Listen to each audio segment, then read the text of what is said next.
Excelencia. La Asamblea escuchará un discurso del presidente de mi país, el excelentísimo señor Nayib Armando Bukele, presidente de la República de El Salvador. Pido a protocolo que acompañe a su excelencia.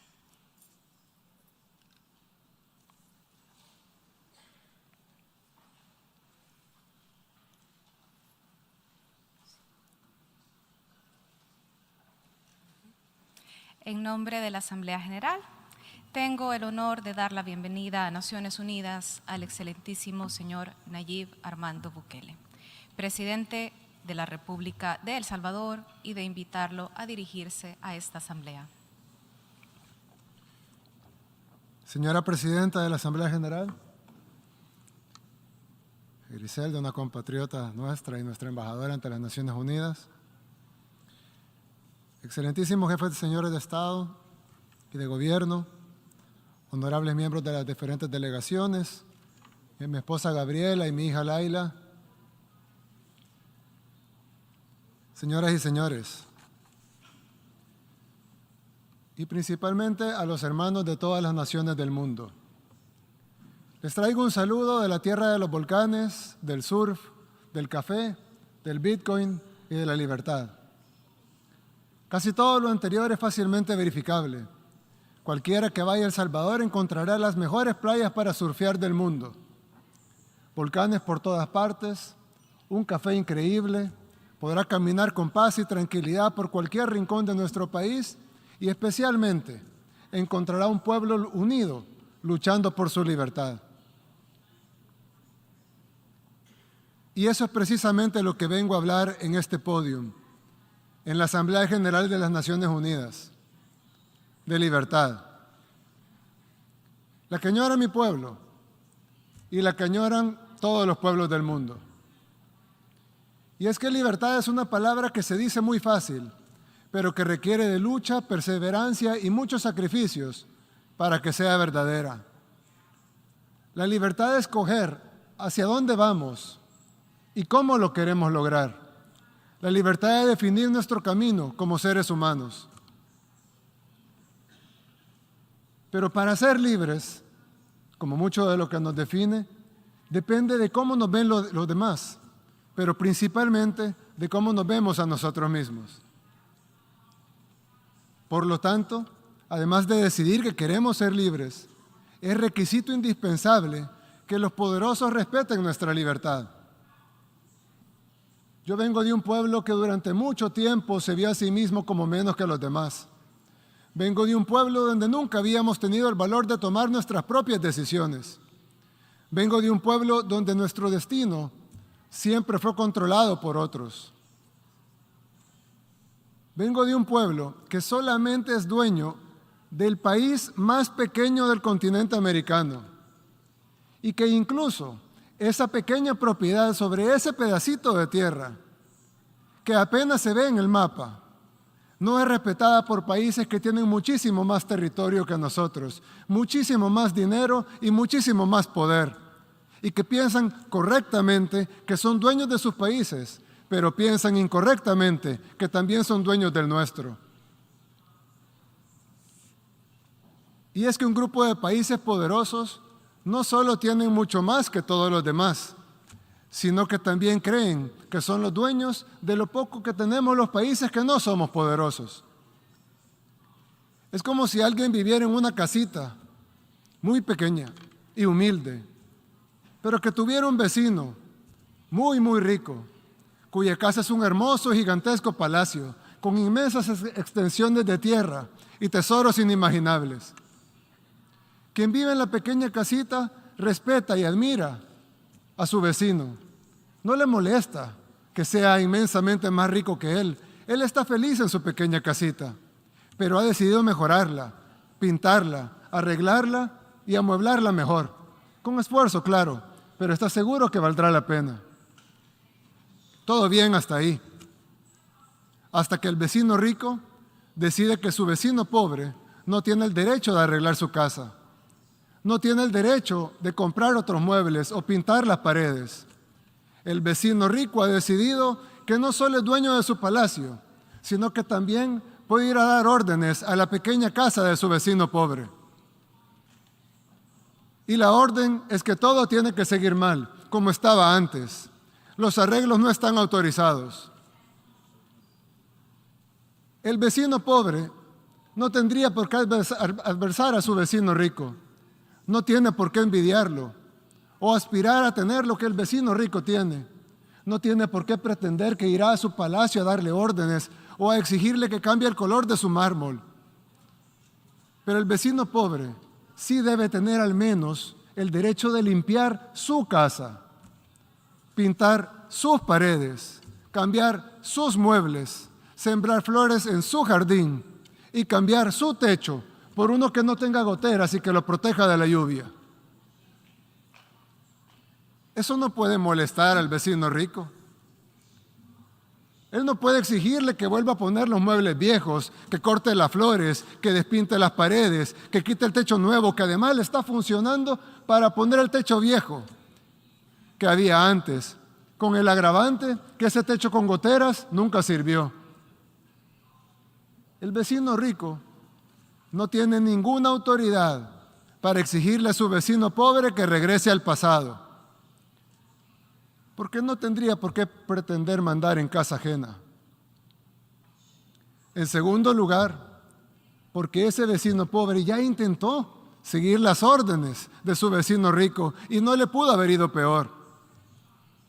Y en tercer lugar, porque lo que está haciendo está funcionando por primera vez. ¿Por qué debería su vecino obligarlo a regresar a como estaba antes? ¿Con qué objetivo? ¿Para lograr qué? ¿Acaso no debería estar feliz que su vecino pobre esté un poco mejor que antes?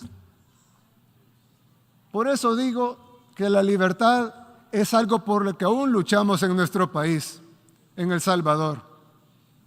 Porque si bien somos libres y soberanos e independientes en papel, no lo seremos de verdad hasta que los poderosos entiendan que queremos ser sus amigos, que los admiramos, que los respetamos, que nuestras puertas están abiertas de par en par para comerciar, para que nos visiten, para construir las mejores relaciones. Pero lo que no pueden hacer es venir a mandar a nuestra casa. Y no solo porque es nuestra, sino porque no tendría sentido deshacer lo que estamos logrando. En poquísimo tiempo, El Salvador ha pasado de ser el país más peligroso del mundo, literalmente, el país más peligroso del mundo, a estar en camino a ser el país más seguro de América. Pasamos de ser un país para muchos desconocido, y los pocos que lo conocían por las pandillas, por los muertos, por la violencia, por la guerra. Pasamos de eso a ser un país conocido por las playas, por el surf, por sus volcanes, por su libertad financiera, por su buen gobierno y por haber acabado con el crimen organizado. Y esos logros que apenas empiezan y que se están consiguiendo en poquísimo tiempo, para nosotros son inmensos y tenemos el derecho a continuar en el camino de nuestro desarrollo. Por eso dije al principio que la libertad es algo por lo que aún luchamos, porque todavía necesitamos que se nos reconozca nuestro derecho a ser libres, a ser independientes de verdad. Quise utilizar este podium para decir estas palabras, porque tal vez no solo resonarán en mi país, El Salvador, sino también en otros pueblos del mundo, que como el mío, quieren construir su propio camino con libertad. Unos podrán hacerlo antes, otros después. Para unos será más fácil, para otros será más difícil. Pero será mucho más rápido si los países poderosos nos ayudan, o al menos, si no nos quieren ayudar, que no estorben. Cada pueblo debería encontrar su propio camino. Y cada pueblo encontrará amigos en la búsqueda de ese camino. A esos países, humildemente les ofrezco la amistad de este pequeño país, el más pequeño del continente americano, el país del surf, de los volcanes y de las pupusas. El país que aún lucha por su libertad, pero que está a punto de conseguirla.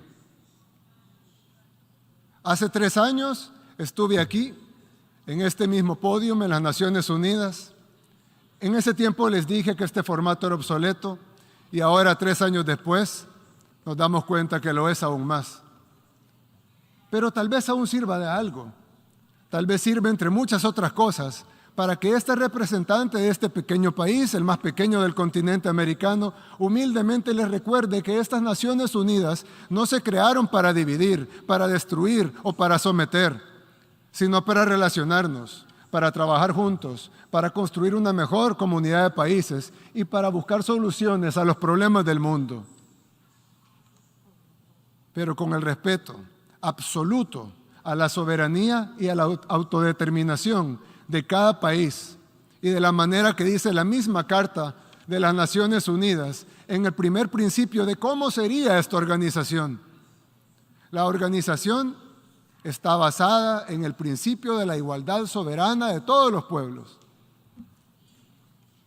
Y como dice uno de los principales propósitos por los cuales se fundaron las Naciones Unidas, fomentar entre las naciones relaciones de amistad basadas en el respeto al principio de la igualdad de derechos y a la libre determinación de los pueblos. Tal vez el cambio del mundo unipolar al mundo multipolar del que tanto se habla sea mejor si en lugar de pasar a ser de una superpotencia a varias superpotencias, pasemos mejor a un mundo en donde cada pueblo es verdaderamente libre de construir su propio camino y donde en esta comunidad de naciones aportemos todos, los grandes y los pequeños, desde nuestras experiencias y nuestras capacidades, a solucionar los problemas de la humanidad. Nadie pudiera estar en contra de eso. Pero al igual que con la libertad, fácil es decirlo, pero difícil es que sea realidad.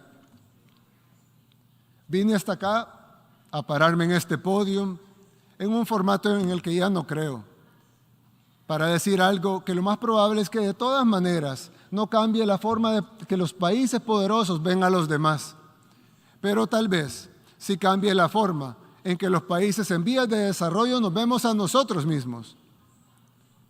Si después de estas cortas palabras he logrado algo de eso, o al menos que un puñado de individuos que se verán a sí mismos con respeto y que sepan que son capaces de construir su propio camino, entonces valió la pena venir hasta acá, a hablar en este formato obsoleto. ¿Y quién quita? Tal vez con el tiempo, tal vez surgen otras naciones, surgen otros pueblos que también decidan luchar por su libertad. Y entonces, las Naciones Unidas habrán vuelto a ser relevantes, al menos para este humilde servidor. Muchas gracias y que Dios bendiga a todas las naciones del mundo.